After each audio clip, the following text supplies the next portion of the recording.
High friends, welcome to யாஷிகர். அடடா, நம்ம ஆர்வமாக எதிர்பார்த்துட்டு இருந்த ஒரு எபிசோட்.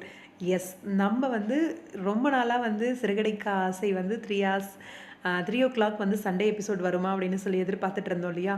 அந்த ஒரு தருணம் வந்துருச்சு. எஸ், 3 to 5 o'clock வந்து சண்டே எபிசோட், ஸ்பெஷல் எபிசோட் வந்து டெலிகாஸ்ட் பண்ணிட்டு இருக்காங்க. ஆல்ரெடி 2 சீரியல்ஸ் வந்து போயிடுச்சு. 3வது சீரியல் போடுற நேரத்தில் தான் கரெக்டாக வந்து சூப்பர் சிங்கர் வந்து டெலிகாஸ்ட் பண்ணாங்க. லாஸ்ட் வீக் நடந்துச்சு, இந்த வாரம் நடந்தது. இப்போ வந்து அடுத்த வாரம் என்ன சீரியல் வரப்போகுது அப்படின்னா, நம்மளோட ஃபேவரட்டான சீரியல் சிறகடிக்க ஆசை சீரியல் தான். எனக்கு தெரிஞ்சு அந்த ஸ்பெஷல் எபிசோட் என்னவா இருக்கும் அப்படின்னா, ரோகிணியோட மாமா வந்து ஒரு ஃப்ராடு, இந்த ஊரில் தான் இருக்காரு அப்படின்னு உண்மையை கண்டுபிடிக்கிற ஒரு எபிசோடாக இருக்கிறதுக்கு வாய்ப்பு அதிகமாக இருக்குது அப்படின்னு நினைக்கிறேன்.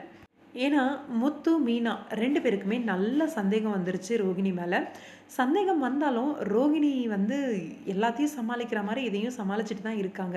ஆனால் அவங்க சமாளிக்கிற அந்த விதத்தையே வந்து இப்போது டவுட் பட்டுட்டார் நம்ம முத்து. நான் பார்த்துக்கிறேன், நான் கண்டுபிடிக்கிறேன் அப்படின்ற மாதிரி சொல்லியிருக்காரு. எனக்கு தெரிஞ்சு இந்த 2 hours ஸ்பெஷல் எபிசோட் வந்து கண்டிப்பாக ரோகிணி சிக்கிற ஒரு எபிசோடாக இருக்கும் அப்படின்னு நினைக்கிறேன். ரசிகர்களுக்கு இது ரொம்ப பெரிய ஒரு சந்தோஷமாக இருக்கும்னு நினைக்கிறேன். நம்மளோட சிறகடிக்க ஆசை வந்து 2 hours ஸ்பெஷல் எபிசோட் வரப்போகுது. 4 எபிசோடை வந்து ஒன்றா பார்க்க போகிறோம் அப்படின்ட்டு. கண்டிப்பாக நல்ல ஒரு டிஆர்பியும் வரும்னு நினைக்கிறேன். உங்களோட கருத்துக்கள் என்னன்னு சொல்லுங்கள்.